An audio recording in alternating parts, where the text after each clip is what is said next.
been out here working today on the haunt, and we've got a lot of the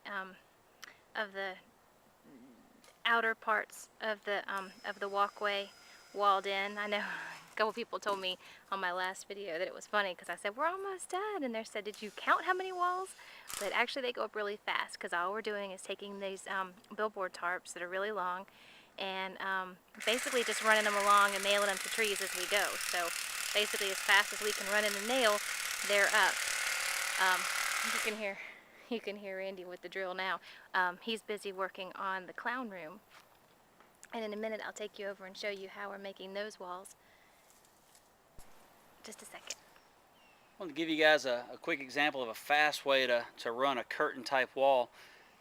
Just for speed, we just used 6-foot T-posts we drove in the ground, and then picked up some 6.5-foot treated fence post. And I need some heavier zip ties, but we just zip tied the T-post to the fence post. And then for the top rail, we just simply use a 1x4 screwed in. And that's worked pretty good for us. And we'll just take the billboard vinyls and drape them over the top so that the solid color's showing on the outside of both sides. It's just a real quick wall. Also, you can easily put slits in it and have a quick pass through for actors or even for an exit. Okay, here's our after wall.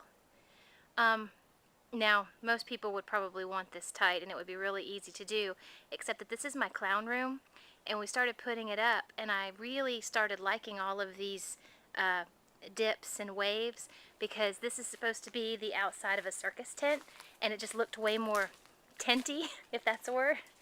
But let me go around and show you the back side. You can see this doubles twice, because you just wrap the billboard tarp over the top and down the back, and you can see the back is all, you know, pulled tighter. So it double duties for both sides of the wall.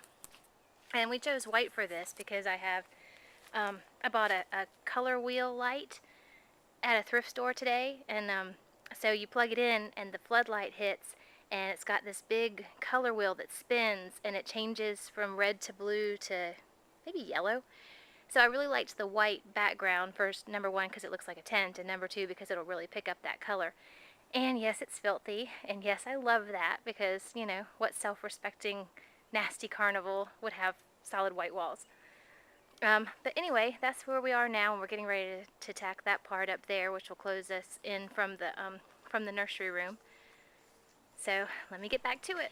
Here are those styrofoam pieces that I showed you in the last video, and we've got them laid out underneath the tree, spaced out, and I think they're going to be really convincing as the tops of you know, the crypt type cement covered graves. That piece right there is not staying. I just found it and I said, oh, that looks like a tombstone, so I stuck it up to see what it looks like. I haven't brought my tombstones over from the house yet, but we'll fill in all these little areas with regular tombstones, and I think that that's going to be a pretty convincing looking graveyard. Here's what we got so far on our cave. All we've done is just wrap the billboard tarp across the top and zip tie it in place, bunching it as we go to make it look bumpy like a cave. Now you can see the bars in there, but it's going to be so dark on that night, I don't think that they're going to show up. But if they do, I might go back and hit them with a bit of black spray paint just to help hide them. But it's going to be very low light, maybe just a couple of lanterns with basically dollar store flicker tea lights in them, just enough so you can see where you're going. But I think we're going to call it a night now and come back first thing in the morning. So thanks for watching, and subscribe, and we'll try to do another one tomorrow. Do this.